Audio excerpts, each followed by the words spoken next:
রান্নাবাটির পক্ষ থেকে সকল দর্শক বন্ধুদের স্বাগত জানিয়ে শুরু করছি আজকের রেসিপি। আজকে বানিয়ে ফেলেছি সুজির দারুণ মজাদার একটি মিষ্টি বা পিঠার রেসিপি, সুজি রসভরি পিঠা। এটা কিন্তু শীতের মরশুমে খেতে অসাধারণ লাগে। তো রেসিপিটি বানানোর জন্য প্রথমেই যেটা করতে হবে সেটাই হচ্ছে সুজি লাগবে। সুজি এখানে 1 বাটি পরিমাণে নিয়ে নিয়েছি। 100 গ্রাম সুজি এখানে মেপে 1 বাটি পরিমাণে দিয়ে দিয়েছি ফ্রাই প্যানে।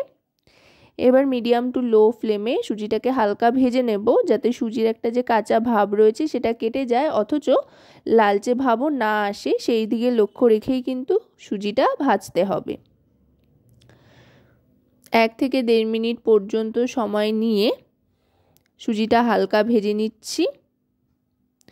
সুজিটা ভাজা হয়ে গিয়েছে। এবার একটা ছড়ানো থালায় সুজিটাকে নাবিয়ে নেব। এবার আবার গ্যাসে ফ্রাই প্যানটা চাপিয়ে দেব। চাপিয়ে দিয়ে এতে জল দিয়ে দিচ্ছি। 1 বাটি সুজির জন্য এখানে 1.5 বাটি পরিমাণে জল নিয়ে নিচ্ছি। যেই বাটিতে সুজি পরিমাপ করে নিয়েছিলাম একই বাটিতে জলও পরিমাপ করে নিয়ে হাফ টিস্পুন মতো লবণ দিয়ে জলটা হালকা ফুটতে আরম্ভ করলে তারপরে ভেজে রাখা সুজিটা দিয়ে দিতে হবে। সুজিটা দিয়ে এবার আস্তে আস্তে মিশিয়ে নেব। একেবারে কিন্তু মিডিয়াম টু লো ফ্লেমে রেখে পুরো কাজটা করতে হবে। লক্ষ্য রাখতে হবে যাতে গ্যাসের ফ্লেমটা হাই না হয়ে যায়, তাহলে কিন্তু পোড়া লেগে যাওয়ার বা ডেলা পেকে যাওয়ার একটা সম্ভাবনা আছে। এবার গ্যাসের ফ্লেমটাকে অফ করে দেবো। অফ করে ঢাকনা চাপা দিয়ে দেব। 2 মিনিট মতো অপেক্ষা করে ঢাকনাটা সরিয়ে নিলাম। এবার ছড়ানো থালায় এই সুজিটাকে নাবিয়ে নেব। অবশ্যই একটা ছড়ানো থালা নিয়ে নেবেন, তাতে করে সুজিটা মাখতে কিন্তু অনেক সুবিধা হবে। এবার হাতে সয় এরকম গরম থাকতে থাকতেই সুজিতে ভালো করে ঘি মাখিয়ে সুজির মণ্ডটাকে ভালো করে হাত দিয়ে মেখে নিতে হবে। মাখা যত ভালো হবে সুজি, পিঠাগুলোও কিন্তু তত সুন্দর দেখতে হবে আর খেতেও তত টেস্টি হবে। এবার খুব ভালো করে মেখে নিচ্ছি। দেখুন,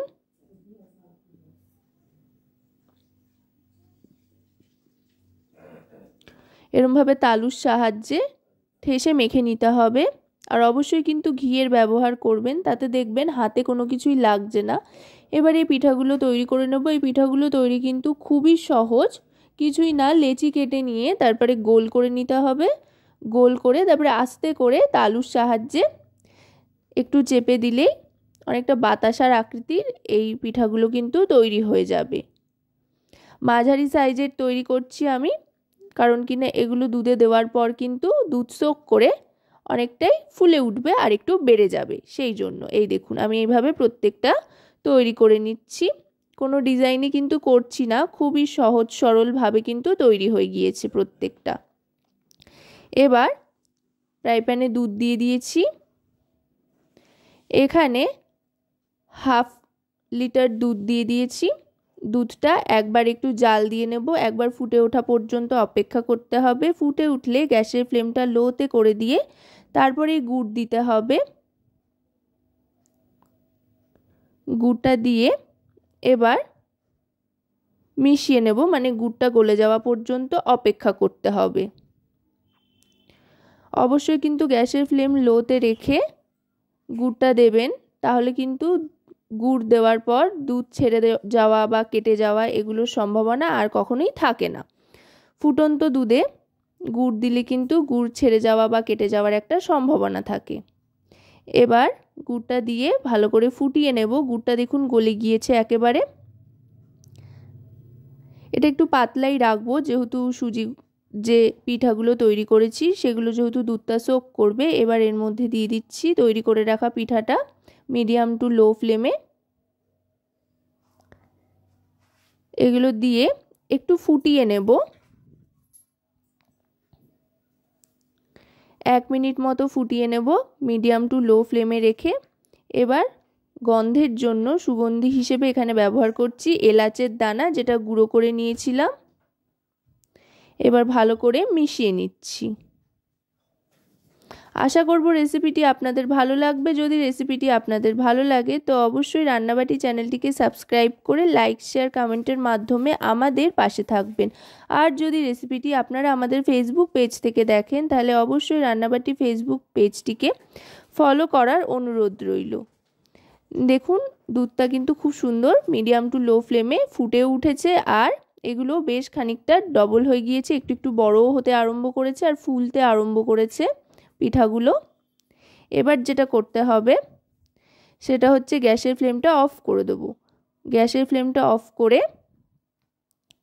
ঢাকনা চাপা দিয়ে বেশ খানিকক্ষণ রেখে দিতে হবে।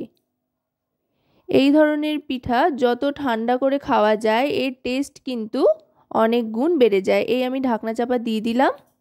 মোটামুটি 1 থেকে 1.5 ঘন্টা পর্যন্ত ঢাকনা চাপা দিয়ে রেখে দিতে হবে। তারপরে দেখুন এটা কিন্তু অনেকটাই বড় বড় হয়ে গিয়েছে আর অনেকটাই দুধ সোক করে নিয়েছে। এবার আমি এটা একটা বাটিতে সার্ভ করে নিচ্ছি। এটা কিন্তু যেদিন আপনি তৈরি করবেন সেদিন খেতে যত না ভালো লাগবে তার পরের দিন এর স্বাদ কিন্তু আরও দ্বিগুণ হয়ে যাবে। বাড়িতে ছোট থেকে বড় সকলের মুখেই কিন্তু হাসি ফুটবে এরম ধরনের রেসিপি তৈরি করলে। দেখুন পিঠাগুলো দেখতে কতটা লোভনীয় হয়েছে, খেতেও কিন্তু অসাধারণ হয়। আমি গোটাটা সার্ভ করে নিয়েছি। তো আজকের রেসিপিটি কেমন লাগলো অবশ্যই কিন্তু আমাকে জানাবেন।